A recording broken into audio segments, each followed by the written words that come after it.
താറാവ് വെള്ളത്തിലൂടെ അനായാസം ഒഴുകി നീങ്ങുന്നത് നിങ്ങൾ ശ്രദ്ധിച്ചിട്ടുണ്ടോ? എന്ത് ശാന്തമായിട്ടാണ് അതങ്ങനെ വെള്ളത്തിലൂടെ ഒഴുകുന്നത്. ഇങ്ങനെ വെള്ളത്തിലൂടെ ശാന്തമായി താറാവ് ഒഴുകാൻ ഒരു കാരണമുണ്ട്. എന്താണെന്ന് നിങ്ങൾക്കറിയാം.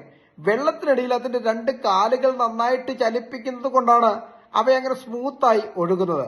ആ ശാന്തമായ ഒഴുക്കിന് പിന്നിൽ താറാവ് നല്ലതുപോലെ എഫേർട്ട് എടുക്കുന്നുണ്ട് എന്നുള്ള യാഥാർത്ഥ്യം നാം മറന്നു പോകരുത്.